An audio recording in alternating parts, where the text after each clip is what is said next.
Social media पर एक मुद्दा इस समय छाया हुआ है, वो ये कि आखिरकार ब्राह्मणों के साथ कौन है।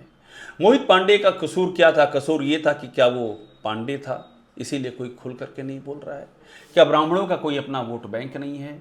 इस तरह से सरेआम कस्टडी में मोहित पांडे की मौत हो जाती है और प्रशासन के कानों पर जूं नहीं रेंगती है। किसी बड़े अधिकारी के खिलाफ कोई कार्रवाई नहीं होती है, मुख्यमंत्री मौके पर नहीं जाते हैं। ये सब क्यों हो रहा है? क्या मोहित पांडे का कसूर सिर्फ इतना है कि उसके सरनेम में पांडे जुड़ा है? ये सवाल सोशल मीडिया पर पूछे जा रहे हैं और यहीं से एक बहस भी जन्म ले रही है कि क्या वाकई यूपी में ब्राह्मण निशाने पर हैं। नमस्कार, मैं अभिषेक उपाध्याय और आप देख रहे हैं टॉप सीक्रेट। यूपी से एक बड़ी खबर है यूपी की राजधानी लखनऊ से। मोहित पांडे नाम के एक युवक को वहाँ पर लखनऊ में जो चिन्हट है थाना, उसके लॉकअप में मौत हुई। घर वाले कह रहे हैं कि तड़पा तड़पा कर मारा गया है, पानी तक नहीं पीने दिया। मोहित पांडे की मौत के पीछे एक छोटी सी बात आप सुन लीजिए, उसके बाद मैं आपको वो बताऊंगा जो सबसे ज़्यादा चर्चा है कि ये मोहित पांडे की मौत है या यूपी में ब्राह्मण निशाने पर हैं। मोहित पांडे के मामले में क्या होता है कि एक छोटा सा विवाद होता है जो आस पड़ोस में हो जाता है। उस विवाद में पुलिस, लखनऊ की पुलिस 151 में यानी कि शांति भंग की धारा में चालान काटती है और मोहित पांडे को और शोभाराम पांडे यानी कि मोहित पांडे के भाई को, इन दोनों को ले आती है थाने में। दूसरे पक्ष को भी एक व्यक्ति को देर रात गिरफ्तार किया जाता है और उसी थाने में 151 के शांति भंग के छोटे से मामले में ऐसा होता है कि मोहित पांडे की मौत हो जाती है। अस्पताल में ले जाया जाता है, वहाँ पर ये कहा जाता है कि इलाज के दौरान मौत हो गई है। लेकिन मोहित पांडे के भाई शोभाराम पांडे, जो कि उसी लॉकअप में मोहित पांडे के साथी जिन्हें बंद किया गया था, जब शोभाराम का बयान सामने आता है तो दुनिया दंग रह जाती है। वे बताते हैं कि किस तरह से मोहित पांडे को तड़पा तड़पा कर मारा गया है, पानी तक नहीं दिया गया है, टॉर्चर किया गया है। और क्यों किया गया है? किसी एक छोटे से नेता ने यह कह दिया था कि इसको ठीक कर देना है, तो आरोप है लखनऊ पुलिस ने ठीक कर दिया। ये छोटी सी कहानी मोहित पांडे की है, लेकिन ये कहानी अब छोटी नहीं रह गई है, ये कहानी बड़ी विकराल हो गई है। सवाल ये है कि मोहित पांडे नहीं बल्कि क्या मोहित पांडे एक प्रतीक बन चुका है। जिस तरह से यूपी की सरकार में, वर्तमान सरकार में ब्राह्मण निशाने पर हैं, और ये सवाल इसलिए भी गहरा रहा है क्योंकि जो लोग भी यूपी को जानते हैं, जो कि पूर्वांचल को समझते हैं, वो ये जानते हैं कि पूर्वांचल में एक बड़ी लड़ाई लंबे समय तक छिड़ी है, ब्राह्मण बनाम राजपूत की लड़ाई छिड़ी है। इसके अलग अलग चेहरे हुआ करते थे। इसके चेहरे में पंडित हरिशंकर तिवारी, वीरेंद्र शाही, कौन नहीं जानता इन चेहरों को, अलग अलग सबके ध्रुव हुआ करते थे। और इसी लड़ाई में एक नाम और लिया जाता है, वो लिया जाता है योगी आदित्यनाथ और उनके समर्थकों का, ये कहते हुए कि पूर्वांचल में जो ब्राह्मण बनाम ठाकुर की खांटी दुश्मनी चली है, उसका एक सिरा ये भी है। और पंडित हरिशंकर तिवारी को लेकर के जिस तरह के बयान आए हैं योगी आदित्यनाथ की ओर से, उनके खेमे की ओर से, और जिस तरह से पंडित हरिशंकर तिवारी की जो प्रतिमा, उसके चबूतरे को गोरखपुर में ढाने की कोशिश की गई, एक नहीं कई बार ये इंडिकेशन सामने आए कि कुछ तो है, ये धुआं बिना आग का नहीं है, आग है इसलिए धुआं है। और ऐसे में जब मोहित पांडे की हत्या होती है तो ये सवाल और भी ज़्यादा गहरा जाता है कि आखिरकार एक के बाद एक हो क्या रहा है। वो सीसीटीवी फुटेज सामने आया है लॉकअप का, और उसको आप देखिए, उसमें देख करके लग रहा है कि मोहित पांडे की स्थिति बिगड़ चुकी है। उसकी पीठ को दबा रहे हैं जो लोग उसके साथ में हैं और कोशिश कर रहे हैं कि वो थोड़ा सा कंट्रोल में आए। मदद मांगी जा रही है उस थाने के लॉकअप से, लेकिन मदद उनको नहीं मिल पा रही है। वो हृदय विदारक कर देने वाला सीसीटीवी फुटेज है। मोहित पांडे की माँ की चीखें सुनाई दे रही हैं, और वो चीखें ऐसी हैं कि आपका कलेजा कांप जाए। उनके परिवार के लोग प्रदर्शन कर रहे हैं, धरना दे रहे हैं, वे आंदोलन कर रहे हैं, वे कार्रवाई की मांग कर रहे हैं। और पुलिस की स्थिति देखिए, पहले कहती रही कि सब कानून के मुताबिक कर रहे हैं, फैक्ट पर कोई बात नहीं थी कि हुआ क्या है, कैसे हुआ है, हम जांच कर रहे हैं, कानून के मुताबिक कर रहे हैं, फलां फलां, इस तरह की बातें करती रही।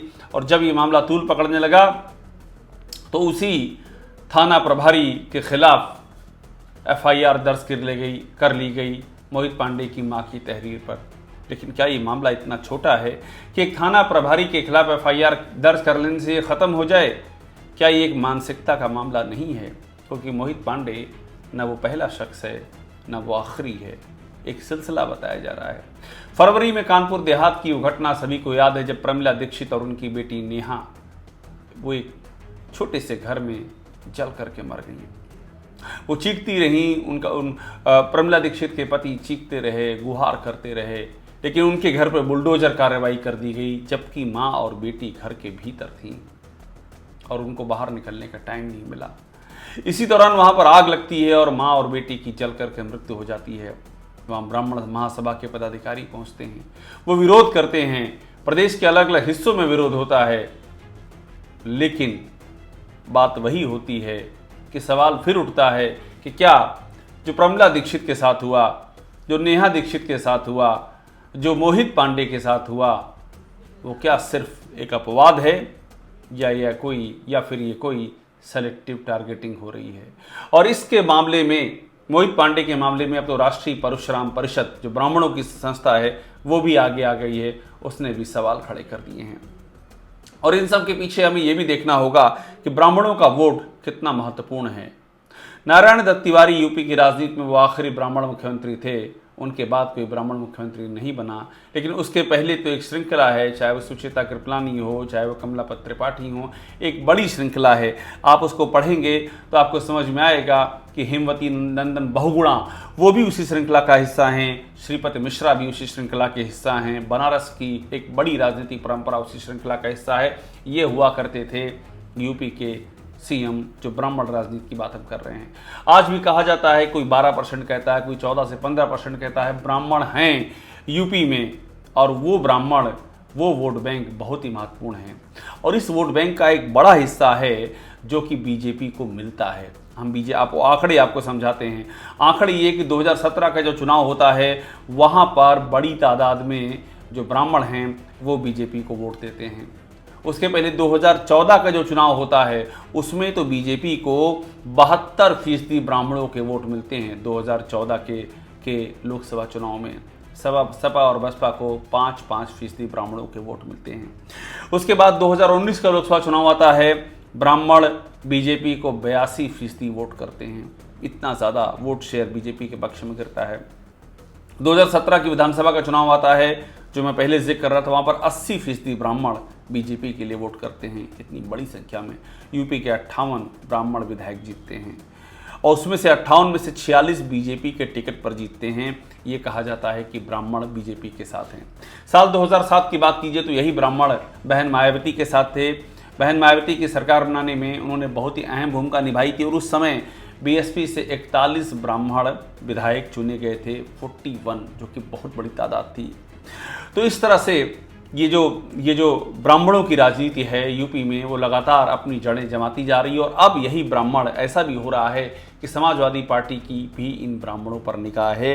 अखिलेश यादव लगातार वो मुद्दे उठाते रहे हैं जो ब्राह्मण समाज से जुड़े हुए हैं, चाहे वो पंडित हरिशंकर तिवारी का मुद्दा हो, उन्होंने जम करके उठाया, उन्होंने उस मुद्दे पर सरकार को निशाने पर लिया। मोहित पांडे से जुड़े मसले पर भी समाजवादी पार्टी का रुख बहुत ही आक्रामक है, वो लगातार सामने आ रहा है। इतना ही नहीं बल्कि समाजवादी पार्टी की ओर से भी भगवान परशुराम ब्राह्मणों के पूज्य हैं, उनकी भी प्रतिमा का अनावरण समाजवादी पार्टी सुप्रीमो अखिलेश यादव कर चुके हैं। समाजवादी पार्टी के ब्राह्मण नेता उसको लेकर के अपनी बातें कह चुके हैं। तो ब्राह्मण की राजनीति एक बार फिर यूपी में सिर उठा रही है। और मोहित पांडे की जिस तरह से कस्टोडियल डेथ हुई है, ऐसा कहा जा रहा है कि इस ब्राह्मणों की राजनीति में एक बड़ा मुद्दा बन सकती है। और सवाल ये भी है कि ब्राह्मणों पर कोई खुल के कोई क्यों नहीं कुछ बोलता है, ये बात भी लगातार उठाई जा रही है। सोशल मीडिया पर ये बात उछल रही है और ये सवाल लगातार पूछा जा रहा है। तो ऐसे में इस मुद्दे पर लगातार हमारी निगाह बनी रहेगी। और मोहित पांडे के नाम पर और मोहित पांडे के बहाने जो ब्राह्मण राजनीति यूपी में उफान ले रही है, जो अपनी उपेक्षा का आरोप लगा रही है, उसका चुनाव में क्या असर होगा ये भी देखना बहुत ही दिलचस्प होगा। तो टॉप सीक्रेट के साथ बने रहिए, लाइक कीजिए, सब्सक्राइब कीजिए, बेल आइकन दबाइए। यहाँ पर वो आपको सारी खबरें मिलेंगी जो सिर्फ यहीं मिलेगी। धन्यवाद।